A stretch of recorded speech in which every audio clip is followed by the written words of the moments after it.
Good morning. Morning. I have the great honor and pleasure to introduce our speaker today. We have Shōsan Victoria Austin, generally going by Victoria, here today, who's come to visit us from the Bay Area, San Francisco Zen Center. Shōsan, why am I so formal suddenly? Victoria, Whatever you want. Victoria has been practicing Zen for over 50 years. Is currently in residence at San Francisco Zen Center, and has been there for many years. Is a Dharma heir of Sojun Mel Weitzman. Practiced with Katagiri, who was our founder in her early years of practice. Is a fully authorized international teacher with the Soto School in Japan. Is an Iyengar teacher who specializes in working on access for all bodies. And I've been able to be around Victoria, doing when she's leading workshops on sewing and how to care for cloth in the Soto Zen context. And then every once in a while I'll bring up, some of you may know I'm interested in very obscure Buddhist texts. And no one I have ever met is more likely to be like, oh yes, and then be able to just comment on whatever weird thing I did too. So grateful to have you here. Thank you so much. Thank you. Thank you. Flip the switch on your microphone. Flip the switch. It's on. Oh, did you do it? Whoa. Doobie doobie doo. Good morning. Thank you, Ben. Thank you, Ted, for inviting me. So I feel like it's such an honor and a privilege to speak with you this morning on the shores of Bide Makaska in the land of 10,000 lakes at the time of the full moon. And how many people here have mothers? Okay, so even though it's a Hallmark holiday, we can honor and celebrate Mother-ing. Okay, so let's take a moment to mother the posture. Okay, and are you comfortable? Is there anyone who needs these? Pass them back.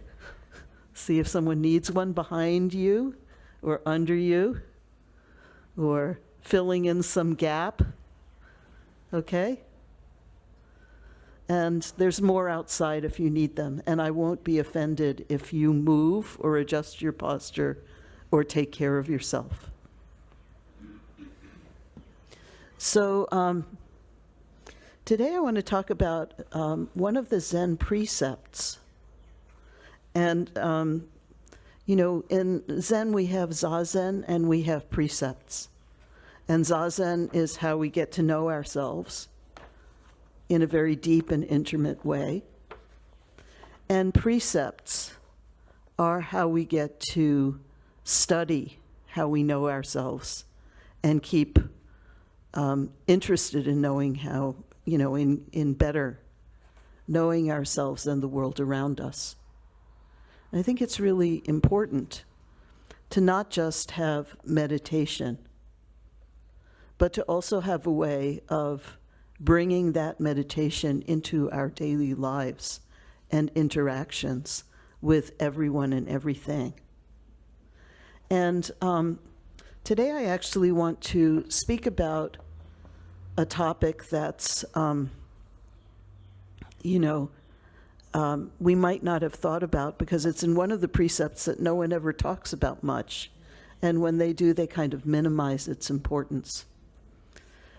So this precept is called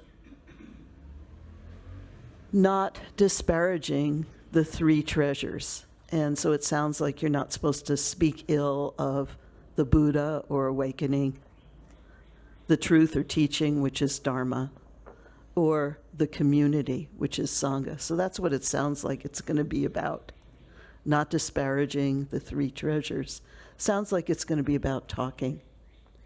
But I want to shift the emphasis a little bit And just take a moment to think of what it would be to mother complete awakening, complete truth, and complete harmony in ourselves.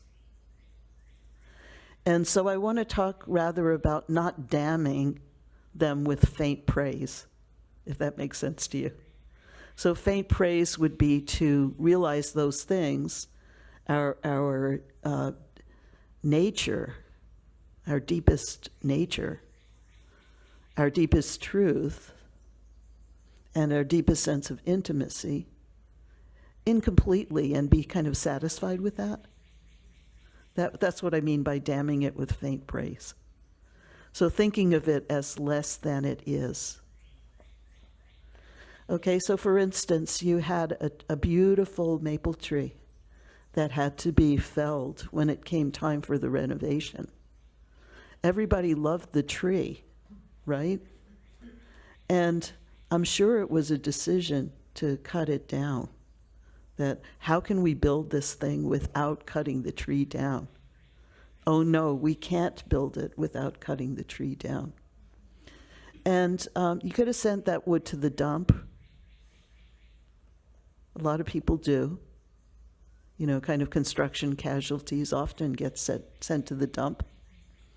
But instead, you have a gateway to the meditation hall, and a beautiful gate that Killian spent over a year on, I think, quite a long time, making by hand. And if you go outside and look at that gate, you'll see how he shaped the wood to the stone. And that's what I mean by not damning, not damning our awakening, our truth, or our intimacy with faint praise. Making that gate and making this and doing the renovation was an act of waking up, because you were kind of increasing your understanding of what it is to be a Zen center in the middle of the country in the 21st century. And for people who haven't been here before, you're still partaking of this, you know?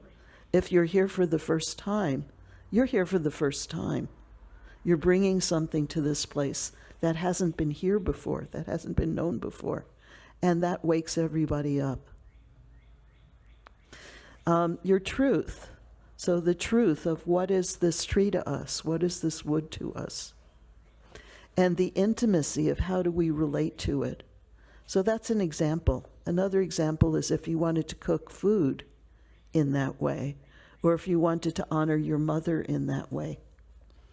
And so for me, I use my Western name, Victoria Amy, along with my Buddhist name, Shōsan Gigan, because I found out who Avigdor was and how he saved my mother's life at the cost of his own.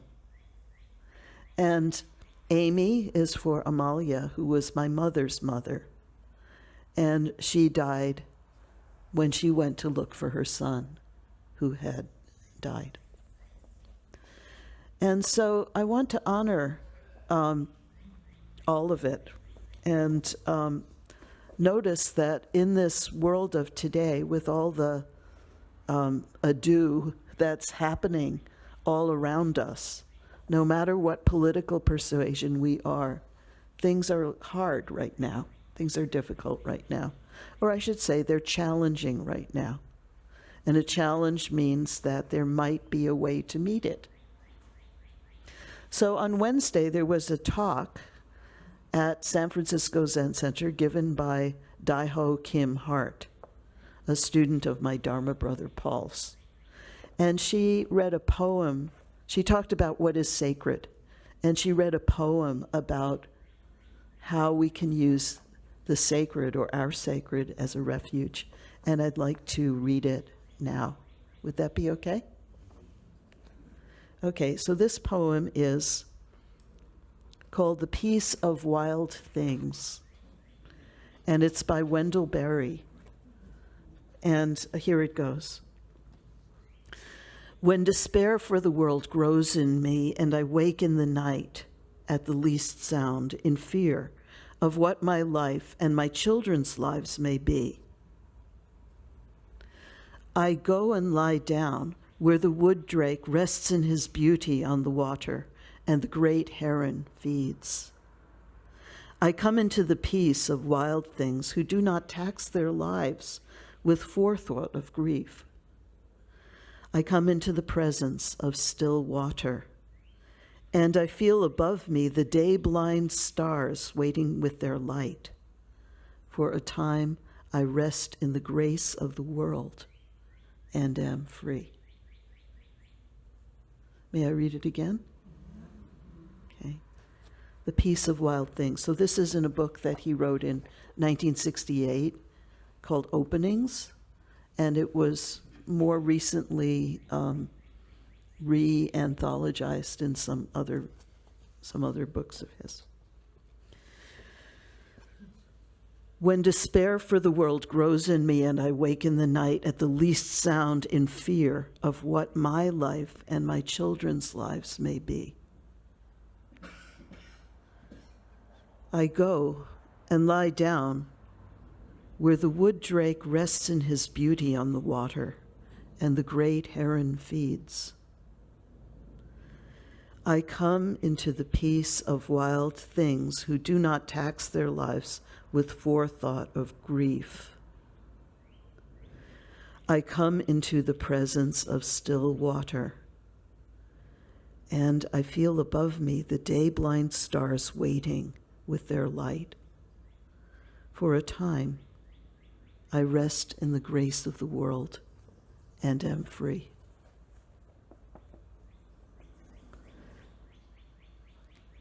So this view is actually part of Zen practice. The idea is that when we come and we meditate, we're resting in our own nature, which goes with and is in harmony and actually is the nature of all that is. And we can have like a mini vacation from all the difficulty of the world just by sitting and allowing that to come up from the root, from our roots in Mother Earth.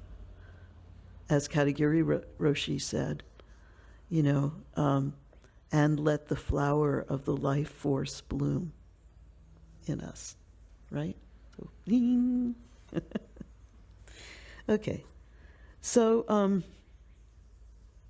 as I said, Zazen introduces us to this worldview, and precepts help us live it. So the precepts start with receiving refuge in awakening or Buddha, in the truth or Dharma, the law, and intimacy or harmony, Sangha. So that refuge is what we're not disparaging or damning with faint praise. And that's what we learn how to do. Now there's a lot more precepts after that, but I'm going to just go with those and with the last one, which is not disparaging those three, Buddha, Dharma, and Sangha. And so what I want to say is there's a reality here, and although Zazen can give us insight, which will give us kind of insight and a sense of harmony, which will kind of give us a vacation from suffering, that we still need to realize it in every circumstance. We need to realize that truth because, I don't know if you have met them, but I've met a lot of enlightened jerks. You know what I mean? I got this, and then the rest of who they are comes forth, and you're kind of sitting there thinking, well, either you're actively arguing with them or thinking, oh, well, let's just take a step back. This person clearly has a lot of work to do. And they do, we do, because the practice is infinite, right? An insight, even a huge insight, doesn't really change us. We need to get in there with everything that's going on with life and make our discernments and do our actions and every time we make it, there's going to be something right about what we do, and there's going to be some way in which it doesn't quite reach the possibility of who we could be and what we could do. And that's the truth. That's the reality. So like, for instance, if you say, I undertake the precept of not killing, right?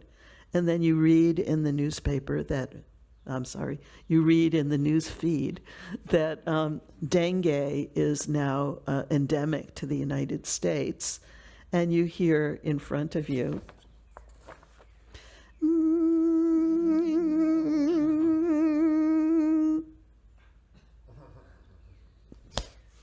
you know, what do, right? Or, where's the citronella, right? You do something, and it's never, and then you go, oh, was there another way to do this? Can't I just participate in kind of that genetic restructuring of mosquito life, so that this, you know what I'm saying? Okay. So anyway, I just wanted to talk about some of the ways, and you know, actually, this is easier as individuals than it is as interpersonal relationships, as institutions, as a county, or as a country. It gets like exponentially worse the more people you bring into it, which kind of explains something about what's going on today, right? And what do we do? You know, I want to help with that in this talk. Otherwise, what am I doing in this day and age? I need to help with that. It's part of my vow. But I want to take an example that's safely in the past instead of one that's right in the present. Because if I do, who knows what would erupt in this room, right? Or later. So I want to talk about a paper given by actually a Rinzai priest, Ichikawa Hakugen, in 1970. And that paper was called The War Responsibility of Buddhists. So Buddhists, of course, people who had taken refuge in Buddha, Dharma, and Sangha and taken a vow not to kill, were still subject to social pressure of the state and of the, of their county, of their country, of their community. And they ended up being war supporters, like avid war supporters. And this didn't come forth until fairly recently, when the Soto school, of which we are part, acknowledged it in public and really sincerely. But it doesn't change the fact that in World War II, a lot of the teachers who we know and love and revere were war supporters. And they felt it was necessary. And they felt it was right because of the context of information that grew up around them, of information and motivation that grew up around them. So I want to kind of go into what happened. So it's enough to know that a lot of the priests were soldiers, that priests in temples were required to give up all their metal, including the bells and so on, to make guns and planes. And that many of them did this with, fervently, right? So as I was an anti-war protester in the 1970s, so of course I have my own opinion about it, but I can also see both sides. I can see how anyone could be convinced in either direction if the conditions were right to do that. So, for instance, Hakugen Sama points out that it's possible to damn Buddha with faint praise by, for instance, what happened was that the concept of awakeness got kind of morphed into a concept of cooperation. So if you were cooperating, you must be awake, right? You must be awake, and Hakugen Sama pointed out that subverted people's natural curiosity and skepticism about what Buddha was and how we all relate to each other. Do you see how that might happen? The very idea of awakening turned into the idea of cooperation as part of social pressure. So the Buddha's teaching of interdependence got smushed down a lot smaller than it used to be. Okay, so how did Dharma get messed up? The truth or the teaching? So part of Buddhist practice is a teaching of karma. So, we've got this popular idea of karma as, you ate the pie. You're going to get fat, But that's not what karma is. Karma comes from a root word, kri, which means action. It only means action, which includes what you do, what happens, and it's neutral. Results are actually neutral. It's not like vengeful retribution or something. So that's our popular idea. But the idea of karma got morphed into, these are our outcasts in our society, and they are there in the outcast position because of stuff they did in past lives, and it will always be that way. So you could see how the teaching of karma could get morphed into, this is a structure of how things are that comes about through many causes and conditions, and we don't have the power to change it. As a matter of fact, we shouldn't change it. We should uphold it. So that's a distortion. Does that make sense, how it could do that? I'm safely talking about Japan between the late 1800s and, the middle of World War II. Okay, shh. I'm not talking about us, okay? Okay. And how could the idea of sangha, or intimacy, or community get subverted? Well, let's say, I've got a lot of things here, but I'm only going to pick one from each category, right? So there's this concept called on. On is a wonderful concept in Japanese Buddhism and Japanese culture. On means that we owe something to mom for giving birth to us. Of course, what we owe to mom is not always what mom thinks we owe to her, right? But mom did give birth to us. She held us in her body for however many months it was. And then for many of us, she fed us, trained us in various ways, and so on. So on is a blessing that has come from parents, from rulers or administrators, from all beings, and from Buddha, Dharma, and Sangha. So there's this phrase, which is a response to one of our koans or teaching stories, which goes, engraved on the skin, inscribing the bones, inscribed on the bones, together requiting the blessing. And it reflects the kind of the own relationship between teacher and student, but also between student and teacher. So there's mutual own, mutual gratitude. Together we requite the blessing. So own can get subverted to not be together requiting the blessing, but you owe me, And when a country does that, or an administration, an institutional administration does that, things go wrong really fast.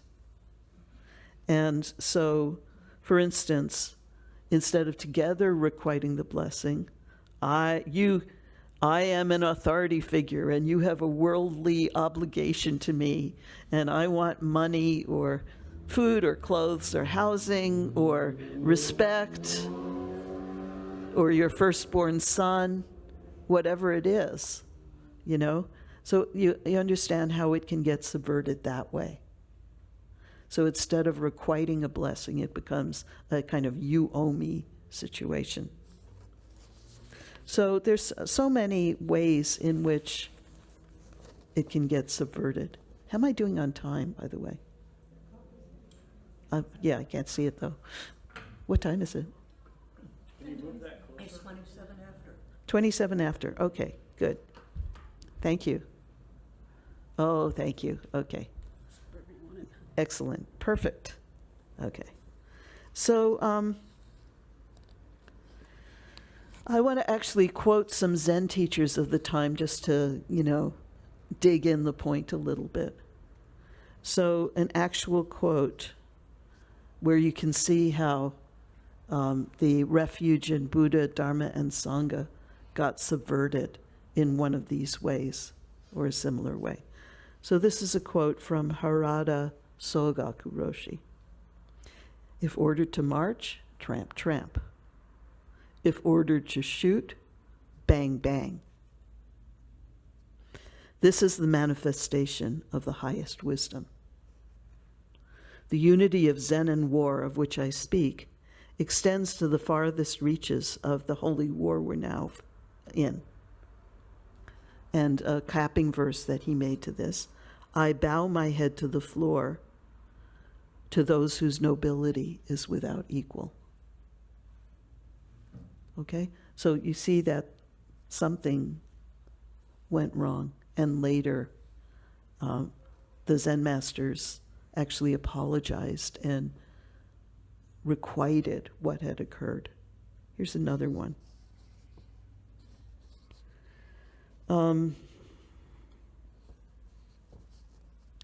Yasutani Hakuun Roshi, teacher of Eikin Roshi, Maizumi Roshi, and so on. At this point, the following question arises. What should the attitude of disciples of the Buddha be towards the first precept that forbids the taking of life? Those who understand the spirit of the Mahayana precepts should be able to answer this question immediately. That is to say, of course one should kill, killing as many as possible. The reason for this is that in order to carry Buddhist compassion and filial obedience through to perfection, it's necessary to assist good and punish evil. In killing the enemy, one should swallow one's tears, bearing in mind the truth of killing yet not killing. So it's a subversion of emptiness or possibility, okay? And later, all these teachers deeply regretted, some to the point of being suicidal, how they had felt during the war. So I don't point this out to say, let's get them. Okay, I point them out to show how easy it is, how anyone, even someone of years and years of practice, can be led astray by being willing to settle for some kind of worldly or rumored awakening truth or idea of intimacy. And how in our practice we have to not settle until we have really found awakening truth and intimacy, and how we'll never know whether we really found it or not because of how easy it is for us to get deluded, angry, or greedy. Okay? You understand? So I'm sorry, we really have to mother ourselves. We have to have compassion for how fallible we are and just be in a state of cultivation with this, knowing that when we take refuge in awakening, truth, or harmony, that refuge is not only pure and complete relief from suffering, but also, as soon as we take it, and kind of label it, I took refuge, and so on. We also have to admit that we're fallible and have to keep working on that basically forever. In just a moment, I'll tell you a koan, which is a good koan. Okay, so in the meantime, while these teachers were acknowledging what they had done, and some to the point of suicidality that they had to be brought back from. So it was this real rift and a real returning to what am I here for almost every Zen teacher. This was all brought to light in a book by Brian Victoria called Zen at War. And a lot of people in the Soto school felt that this book was extremism. But I think it's really important to look at that very careful research and to understand what message it has for us beyond the polemic or the position. And the message for me is we're fallible human beings. We got to keep practicing. Okay? And even if you're not a Buddhist, it means if you have an intention and you try to fulfill it, if it's a daily intention, like I'm going to make dinner, it works out. You do make dinner. But if it's a very deep intention, like I want to live my life in the best and happiest possible way that actually benefits those around me, if you have an intention like that, it's not so easy. Not so easy. Not so easy to, express ourselves completely in a way that actually meets the deep intention. You have to keep editing. You have to keep going back and working on it, looking at it with a complete heart and mind, from the point of view of the complete heart and mind. You have to look at your actions and understand what work needs to be done. So in the meantime, while the Zen teachers were regretting this and saying, what should we do? And the Soto Zen school was formulating its public, very public, complete apology for the position it had taken. Thousands and thousands of Westerners were kind of naively studying with these people and thinking that they were perfect, right? Without noticing that they were human, which gave rise to a lot of problems in our Zen culture that I think as we grow up, we study the problems and become more aware of them and study things like trauma-sensitive mindfulness, right use of power, what is right sexuality, what is appropriate money practices, what level of formality do we really need to do so we're not glamorizing or exoticizing our tradition, etc., etc., etc.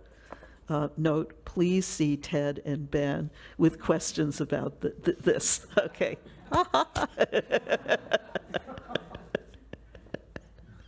Sorry. Okay. So Soto Zen has avowed and changed its position. So this is a pin for the 17 Sustainable Development Goals of the United Nations, for instance, which Soto Zen has acknowledged. There was a public acknowledgement and reparations for Korean comfort women who had been abused during World War II. There's a lot of new movement in the school that makes it worth it to connect and immerse ourselves in those traditions, so we have tools for our practice.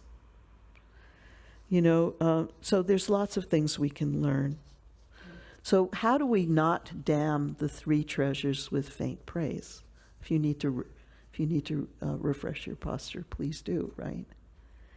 So we say, Buddham saranam gacchami, Dhammam saranam gacchami, Sangham saranam gacchami. That is the three refuges in Pali. That was the language that Buddha spoke. And so I looked up, well, what does saranam gacchami mean? Does it mean refuge, as we translate, or does it mean something else? And it actually means I go for help, protection, safety, and refuge. Okay? I go for shelter.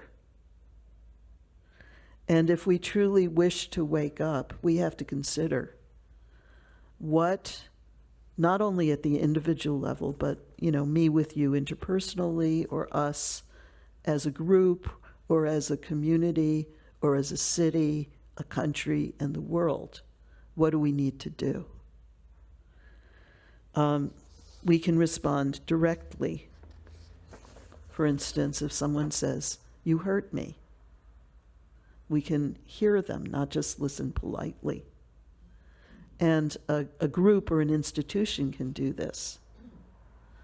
No matter whether our usual habitual response would be to think, "You're nuts, I treated you great." You actually have to think, oh, wow, I could be completely prejudiced or biased or uneducated. Let me hear. Okay, anyway, there's so many ways that we can make it real. I think one way is to know how evil arises, or how harm arises, how this faint praising thing arises. Can arise directly, like if somebody says, "I'm awake," and you say, "No, you're not," without finding out how they're awake. Or if somebody says, "You hurt me," "No, I didn't," etc. That's an example of direct harm, right? Where they are trying to tell you about harm. You are not listening, so the harm is continuing. That's direct. But there's also colluding. Okay? Let's say colluding is like if there's something going on in town and you notice that a group of people is being discriminated against and you don't do anything about it, say anything about it, or notice it, can't hear what's going on around us, then we're colluding, right? We're colluding because we're we might even do an institutional action that reinforces what's going on. We're either colluding or we're tolerating this kind of incomplete sense of refuge. If we know something is wrong, we either tolerate it or we kind of go along with it and go with the program, like in World War II. Okay, so true refuge, complete refuge must be limitless. It must be limitless. So we're always coming closer but never quite reaching it in 3 ways. So in the way that the whole world is limitless, it's got to be limitless like that. And in the way that our lives, our personal lives, our histories are limitless, it's got to be limitless that way. So, who was our mother? Who was her mother? Who has mothered us throughout life? What mothers us throughout life is already limitless just in our historical life. You can go to the farmer's market and realize where the food comes from. It becomes limitless that way. There's so many ways in which we can approach that. And also it can be limitless in the world of skill, in the world where we're always learning and learning how to do better. So it's got to be limitless in all 3 of those ways to actually be limitless. Anyway, not damning the 3 treasures with faint praise goes way beyond speaking ill of them. It means let's not limit our practice of them by stopping too soon, by stopping when we're incomplete. Let's mother our practice. Let's nourish our practice by nourishing the body, like not ignoring the complaints of the knees, or, okay, by nourishing our sense of beauty and appreciation of who and what is around us, by nourishing our intention and knowing that's limitless. Let our consciousness as individuals and as all of humanity, let that be nourished. And so I want to close with a koan, or a story, teaching story, that sounds pretty dumb in fact, but it points to this limitlessness. So there was a Zen master called Juyi, and every day, can think of him as like shaving in front of the mirror. Okay, he calls to himself. He says, "Master," and then he replies to himself, "Yes." Yes. Be alert. Okay. Don't be deceived. Okay, I won't. Anyway, that's a story. Just to make it real, let's practice this. Master, Yes. are you awake? Yes. Don't be deceived. Okay.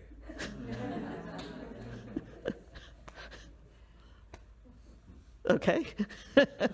So I just want to give a little bit of teeny bit of commentary from Eiken Roshi. Eiken Roshi was a Zen master in the line of Yasutani Roshi and others. And he started learning Zen when he was a POW during World War II. And there were some other friends of his who were also POWs at the same time, also started Zen. And he started the Diamond Sangha in Hawaii, and and was of the lineage of Sanbo Kyodan, which combines the Rinzai and Soto Zen.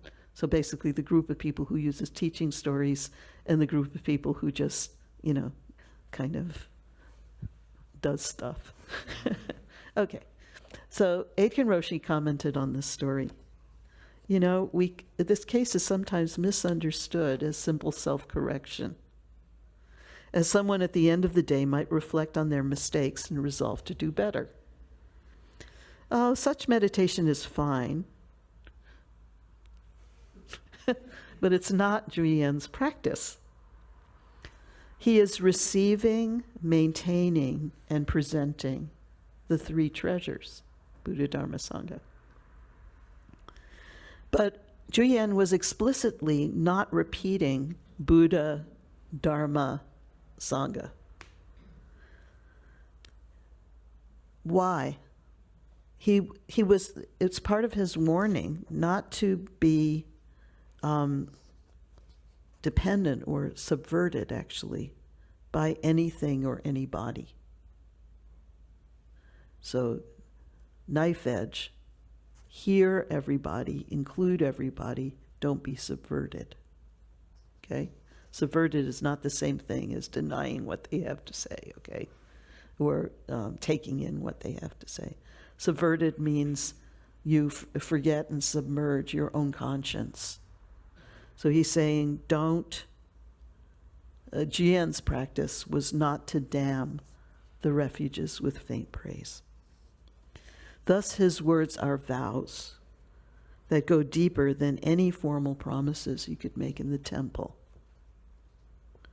Not defaming the three treasures is a matter of finding them in your heart-mind again and again. Okay?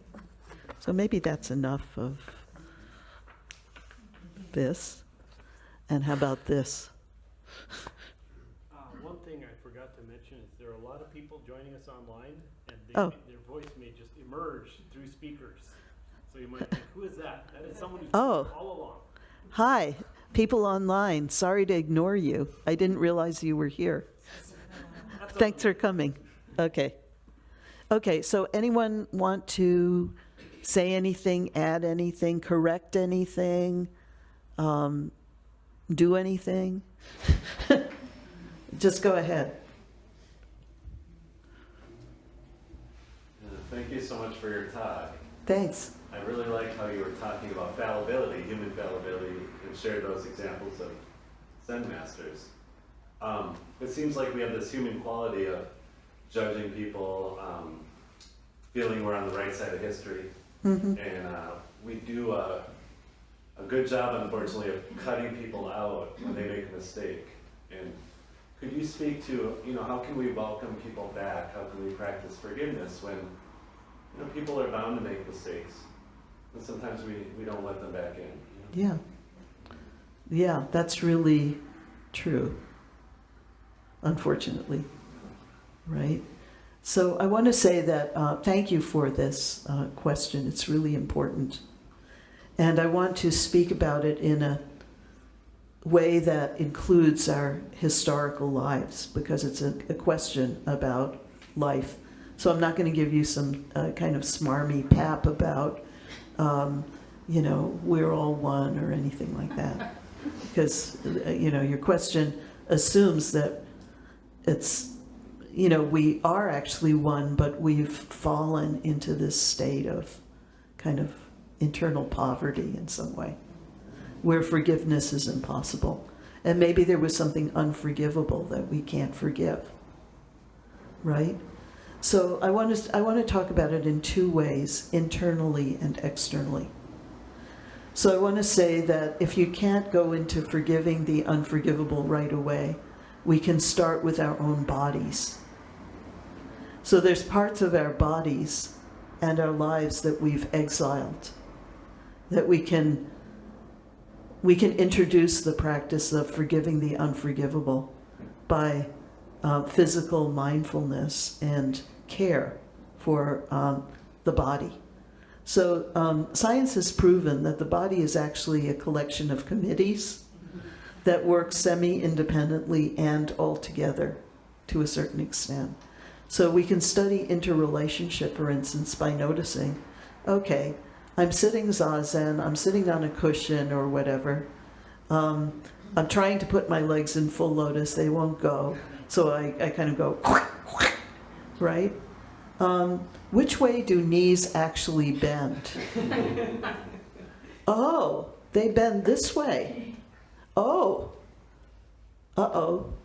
I acted like they bent that way. Oh no. I did something unforgivable to my knee. Here's the practice part. Knee, can you ever forgive me? No. Okay, knee, how about this? How about if I pick you up, straighten you, teach you how to straighten and how to bend, in that we're working something out together, like where I might hold the knee and actually, okay, if we do it this way, now, is that right? For the future? Doesn't take care of the past. You gave me medial meniscus problems. I'm not going to forgive you for that. Okay, if we do that, and if I promise never to try to bend you that way again, would that do it? No. And then, but then, if you do that, and you come back in 10 years, okay, there has been some healing. Knee, will you forgive me? Never do that again. So you can do that. You can practice that in your own body and understand what it means to take one side of a question and to understand or empathize or work it through with the other side of the question. I think the first step in inviting someone back and creating forgiveness, no matter which side we're on, is to be able to express the issue in friendly or neutral terms that the other person can agree with. So for instance, hi, this is so-and-so. You haven't heard from me for many, many years. But I'm just writing, I know that you usually erase my emails. I'm just writing to let you know that I realized what I did. Would you be willing, and that's enough, would you be willing to correspond? So you start by indicating that something has changed. Then you learn how to express it in a friendly way. You know, when I gave the room to Robert instead of you,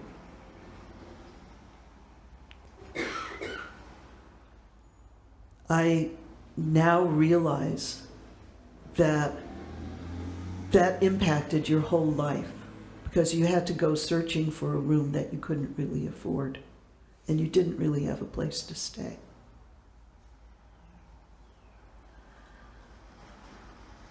I feel sad,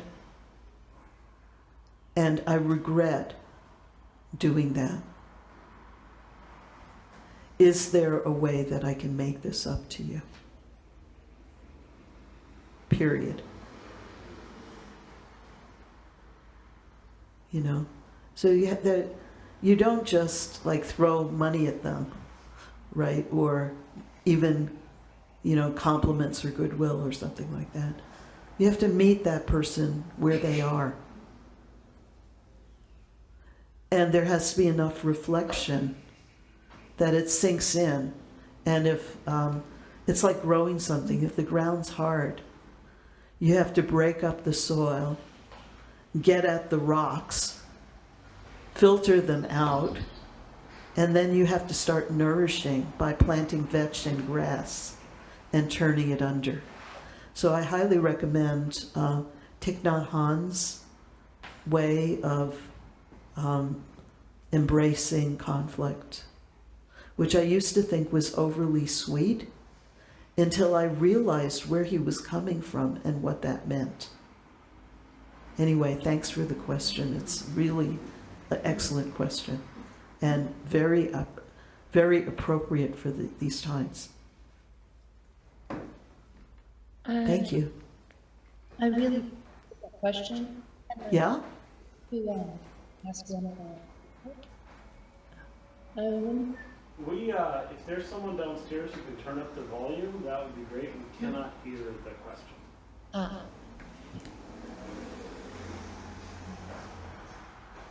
Would you try speaking Yes, again? can you hear me? Yeah, it could be louder.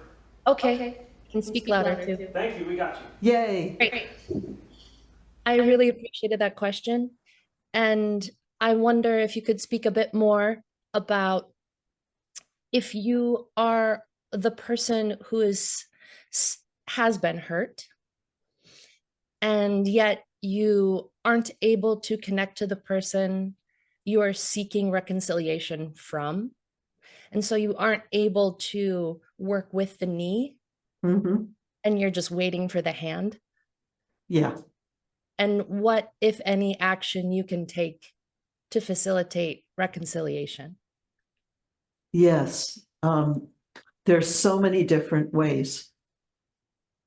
So for instance, let's say it was a parent who hurt you irreparably.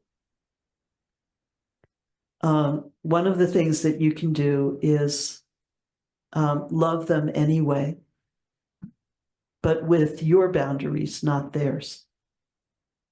So maybe your boundaries are love them from 10,000 miles away, or love them for 1 second every 24 hours, or love the part of them that's in you. So that's one way to begin to work on it. Another way to work on it is to understand the teaching from the Dhammapada. The first teaching of the Dhammapada is that everything arises from mind. It's contained by mind and conditioned by mind.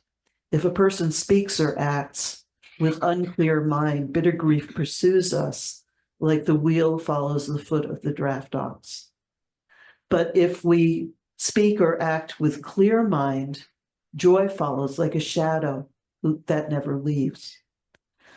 He beat me, he abused me, he defeated me, he robbed me. A person who thinks this way will not be free from hate. She beat me, she abused me, she defeated me, she robbed me. A person who does not think this way will be free from hate. Hate is not defeated by hate. Hate is defeated by love. This is an eternal law. So even just reciting this and memorizing this, I don't know if you can tell that I actually had to recite this at one time, but I learned it and I started reciting it to myself to see if I could even make a little bit of a dent in my, concretized lack of forgiveness. And sometimes the relationship is dead or the person is dead. It's not going to happen in person, but there are ways to remind ourselves of our own deeper abilities that are mysterious to us that we haven't realized yet. And so loving them anyway, if that's not possible, using a guidepost or verse or something that actually speaks to us and just memorizing it and being with it really starts the process. So I think I have to give you time for announcements already. I think is it good? Yeah. Okay. So I want to thank you very much for your presence, for your practice, for your understanding, and for everything that you are about to do to take care of yourself and everyone around you. Thank you so much. We're all on the path together, and I really appreciate it. Thank you. Thank you.